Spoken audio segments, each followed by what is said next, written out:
Grammar Girl here. I'm Mignon Fogarty, your friendly guide to the English language. Today, we're going to talk about blue idioms and then about the difference between being plum out of something and getting a plum job assignment. In this segment, we'll take a look at phrases that use the color blue. First up is politics. These days in the United States, we hear about red states and blue states, where red refers to states that reliably vote for Republicans, and blue refers to states that reliably vote for Democrats. But these designations are newer than you might think. Labeling the states with such partisan colors began with the TV station NBC, the first all-color network, in 1976. The anchor explained how states that voted for the Republican incumbent, Gerald Ford, were going to be blue, and those in favor of the Democratic challenger, Jimmy Carter, would be red, the opposite of how we think of it today. In subsequent elections, other TV stations adopted their own color schemes. No official standard was adopted, however, so the public became confused. It wasn't until the hotly contested 2000 presidential election that red came to definitively mean Republican and blue came to definitively mean Democratic, both in political discourse and on TV. Number 2 on our list is blue in the face. When someone does something until she is blue in the face, she's feeling frustrated and exasperated. For example, a mother can tell her slovenly son to clean up his room until she is blue in the face. Unfortunately, in this case, the room will probably stay messy. The meaning of blue in this expression originates in medicine. When you're deprived of oxygen, such as when talking breathlessly or angrily, your skin turns bluish. Our third phrase or expression containing the color blue refers to money. The phrase blue chip, as in blue chip stocks, refers to large, well-established companies that are likely to be household names and to pay dividends to stockholders. Examples are the cereal maker General Mills and the shipping company United Parcel Service. In 1904, blue chip came to mean of high value, and around 20 years later came to be associated with valuable companies. Why blue and not some other color? Well, at the turn of the 20th century, blue poker chips were very valuable. Today, chip color varies from casino to casino, so blue chips can be worth a lot or a little, which feels not so different from the stock market. Next on our list is the blue plate special. This phrase refers to a daily special that is a complete meal at a reduced price. The origin is uncertain, but it may refer to a plate that was actually blue. When you go to a diner for a blue plate special, your meal might be served on a blue plate with several sunken compartments for potatoes, meat, and greens. Dictionary.com tells us the phrase blue plate originated from 1940 to 1945, but it may be 50 or so years older than that. In the 1890s, the Fred Harvey Company developed a chain of restaurants that serviced various railroad routes as well as the dining cars themselves, and the restaurants used faux Wedgwood plates with a blue design. The next meaning associated with the word blue moves us from inexpensive food to noble blood. English uses several blue-themed expressions to have this elevated connotation, such as blue ribbon and blue blood. When you win a blue ribbon, you've earned the top honor, and the term dates from 1645 or so.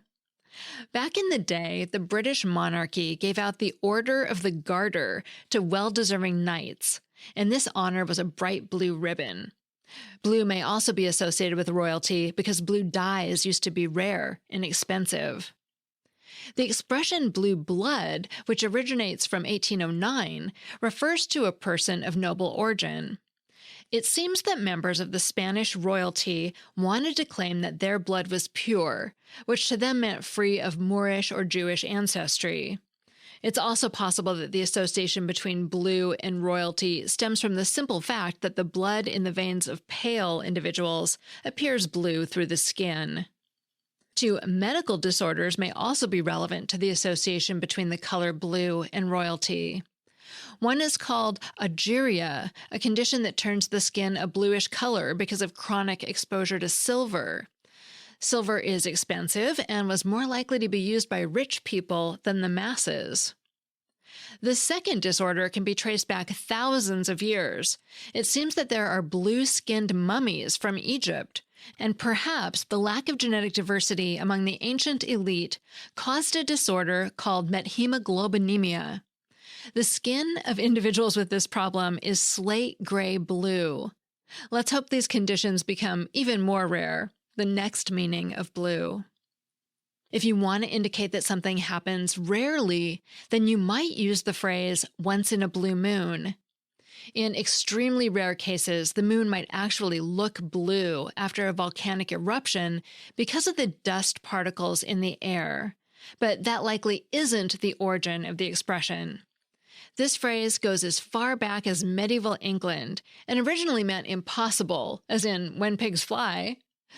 Nowadays, on the other hand, the term blue moon describes a real and rare astronomical phenomenon, and once in a blue moon has had the meaning rare since about 1821.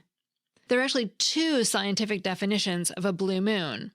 First, there are 4 astronomical seasons, spring, summer, fall, and winter, and each season normally has 3 full moons. When there's a 4th full moon in one season, that's called a seasonal blue moon. The second definition of blue moon is a second full moon in one month, which is called a monthly blue moon. Whichever meaning you wish to use, a blue moon won't happen often. According to timeanddate.com, the next seasonal blue moon will be on May 20th, 2027, and the next monthly blue moon will be on May 31st, 2026. The 7th meaning of blue is pornographic, is in the phrase blue movie. The word blue has meant obscene since 1820, and Dictionary.com's 7th definition of blue is marked by blasphemy. The origins of this association with the color are murky. 2 theories are that it's related to the blue gowns that ladies of the night were made to wear when imprisoned, and that certain undesirable French books were bound in blue paper covers.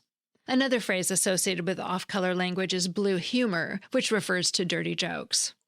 It's interesting that the next meaning of blue is the polar opposite of what we just said, in this case, puritanical. The term blue laws refers to state or local laws that prohibit certain activities on Sundays, and many of these laws came about because of religious ideals. For example, some blue laws prevented stores from being open, didn't permit merchants or laborers to work, and prohibited the sale of liquor and tobacco on Sundays. And some blue laws are still in force. But the origin of the term is unclear. One theory is that it comes from the color of the paper on which these laws were written, but there's not much evidence to back that up. 2 more meanings of blue to go. The next to the last meaning is perhaps the most common connotation. When you're feeling blue, you're sad. This melancholy meaning of blue has been around since 1385, when Chaucer used the term. A related idiom is in a blue funk. Some people suffer from seasonal affective disorder, appropriately labeled SAD, S-A-D, where sufferers start being depressed around fall, and the feeling continues through winter. These people might experience what's known as a blue Christmas, a sad Christmas, and Elvis sang a song with this title. Which brings us to our last tidbit about the color blue. This color, along with the color white, is widely associated with the Jewish holiday Hanukkah. The reason might seem obvious to those who know that the Israeli flag is blue and white. This flag was designated in 1891 and adopted in 1948. The flag's stripes are blue because they represent the blue thread that the Torah commands be used on the fringe of the prayer shawl known as the tzitzit. The dye that makes the thread blue comes from a shellfish that lives in the Mediterranean Sea. That segment was written by Bonnie Mills, who's been a copy editor since 1996.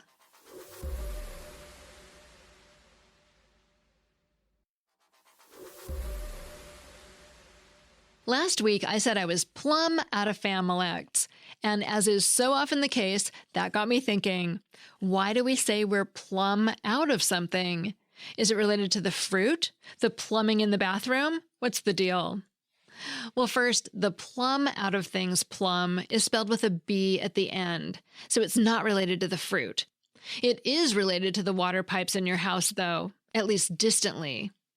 Plum with a B is one of those words that's had a few different jobs over the years.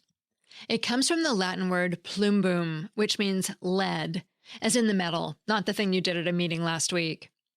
The pipes in your house are called plumbing because they were originally made of lead. And being plumb out of something comes from the metaphorical extension of a construction tool called a plumb line. This is a string with a lead weight at the end that carpenters use to make sure walls and other structures are perfectly vertical. According to the Oxford English Dictionary, this use of plumb goes all the way back to the 1400s. But even today, builders still talk about whether a wall is plumb or not. And then, because the weight hung straight down, the word plumb soon became associated with the somewhat more metaphorical idea of something being straight or exact. And then it expanded even more to become an intensifier. By 1588, you can find the word plumb in print to mean completely or absolutely, and the OED says it often showed up in negative contexts. So you find examples of people being described as plumb crazy or plumb stupid. It has a broader meaning today, and you'll find people saying things like they are plumb surprised or someone is plumb adorable, but the most common uses are still negative. Plumb crazy is by far the top phrase you'll find in the corpus of contemporary American usage, followed by plumb afraid, plumb full, plumb dumb, plumb lost, and plumb awful. But 3 of those plumb crazy examples are actually positive, to describe attraction, like that dog is plumb crazy about you, from the movie My Dog Skip, so it can go either way. So now you might be wondering if plum, the fruit, is somehow related. Did the B just get dropped somewhere along the way? Well, nope. These are completely different words from completely different origins. Plum, the fruit, comes from the Old English plume, P-L-U-M-E, which came from the Latin prunum, which was also the word for the fruit. This plum can be used to describe things too, though, in much the informal way we use the other plum, but in this case, it's positive. You can say you got a plum assignment, for example, and people think that comes from thinking about the best, sweetest parts you can pick out of plum pudding. Think of little Jack Horner. He put in his thumb and pulled out a plum and said, "What a good boy am I." That plum was the good bit, the prize. So next time you're plumb out of milk or plumb out of patience, you can think of a little lead weight dangling from a string, and remember to spell it with a B, like the plumbing in your house. And if you're writing about a plum job assignment, you can think of little Jack Horner and his sweet, sweet plum, the fruit.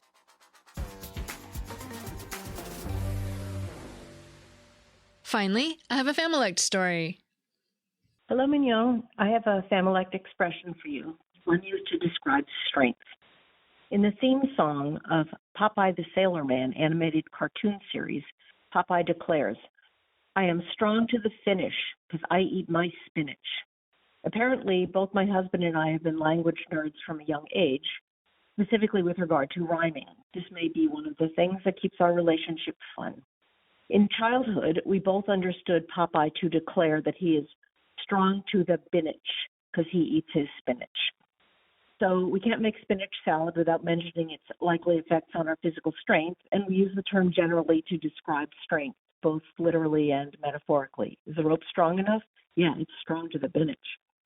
Thank you for your show, for your strong work. It is strong to the binich. Thanks for the great story, and I still need more of yours.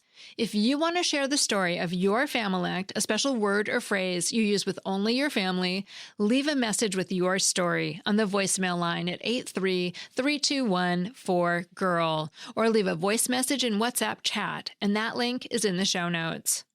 Grammar Girl is a quick and dirty tips podcast. Thanks to Dan Feierabend in audio, Morgan Christianson in advertising, Rebekah Sebastian in marketing, Holly Hutchings, director of podcasts, and Nat Hoops in marketing, who was once on a plane that had to make an emergency landing because of an electrical failure. Wow. And I'm Mignon Fogarty, better known as Grammar Girl and author of the tip-a-day book, The Grammar Daily. That's all. Thanks for listening.